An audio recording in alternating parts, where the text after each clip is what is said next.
कधी-कधी आपल्याला प्रवासात खूप छान खाण्याचे स्पॉट मिळतात. आजही आम्हाला तसंच झालेलं. इतकं सुंदर हॉटेल आम्हाला भेटलेलं. टेस्ट तर छान होतीच, पण इथला ॲम्बियन्स, स्वच्छता ती देखील छान होती.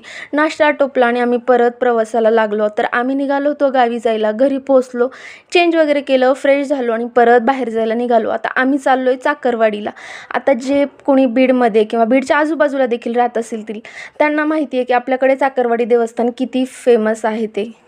तर त्याच्यामुळे तिथं पोहोचलो. दुपारच्या वेळी गेलतो म्हणून अजिबात गर्दी नव्हती. छान असा अष्टगंध लावून घेतला.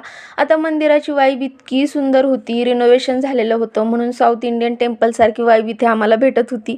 आणि मंदिराच्या आतलं नक्षीकाम देखील लक्ष वेधून घेणारच होतं. आता इतकी छान सुटसुटीत दर्शन होणार म्हटल्यावर आम्ही तर खुश होतोच. आतमध्ये गाभाऱ्यात पोहोचलो. महाराजांचं दर्शन झालं आणि मनाला अति प्रसन्न वाटलं. मी देखील खूप वर्षानंतर इथं आली होती.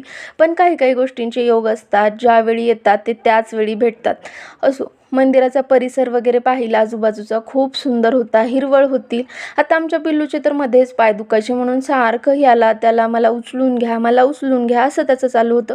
मंदिराच्या बाहेर आलो. इकडे देखील खूप छान वातावरण होतं. असं वाटत होतं इथून काही आपण जाऊच नाही. पण काय करणार, कुठून तरी निघाल्याशिवाय आपण कुठेतरी पोचत नाही. असो, घरी जाताना आम्हाला हा सुंदर असा सनसेटचा व्ह्यू भेटला.